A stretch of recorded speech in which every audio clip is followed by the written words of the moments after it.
E aí, pessoal, tudo bem? Hoje a gente vai ver como associar espaços vetoriais a matrizes. Mais precisamente, a gente vai associar subespaços de Rn, ou para algum n, a matrizes. Ok? Então, como que a gente faz isso? Pega uma matriz. No caso, uma matriz 3 por 4 com certas entradas que realmente não importam muito aqui. É só uma matriz 3 por 4.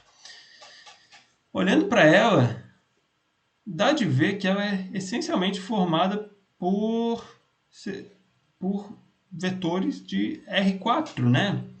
Como assim? Olha só, se eu pegar uma linha dessa matriz, ela tem 4 entradas e ela está bem ordenada. É uma sequência de números reais com 4 entradas, uma sequência ordenada com 4 números reais. No fundo, uma linha dessa matriz é um vetor de R4. Se eu colorir as diferentes linhas dela, eu vou ter 3 vetores de R4.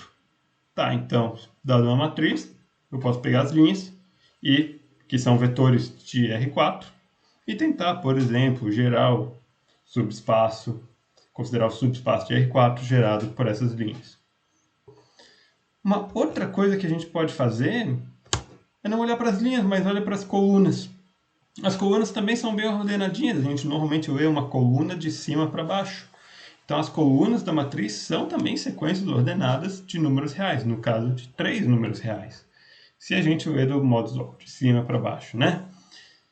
Então, nesse caso, as colunas dessa matriz 3 por 4 são todas vetores de R3. E a gente pode fazer o mesmo processo, a gente pode associar vetores à matriz de um jeito bem normal, natural, simplesmente olhando para linhas ou para colunas delas, e depois dá de fazer algumas brincadeiras com isso, tá?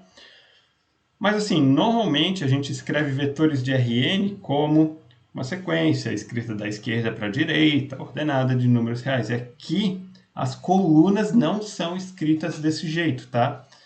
Então vou só fazer um adendo, que é o seguinte, sem ser totalmente formal, né? O que é um elemento de Rn? É simplesmente uma sequência ordenada, uma tupla ordenada de números reais. E o modo que a gente escreve essa sequência não é tão importante, tá? Ele só tem que estar bem determinado. A gente escolhe um modo e fica com ele.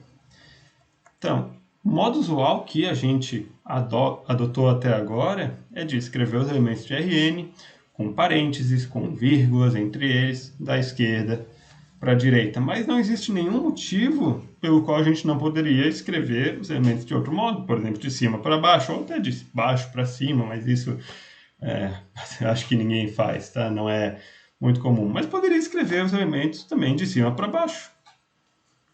Também tem uma ordem bem especificada, tá?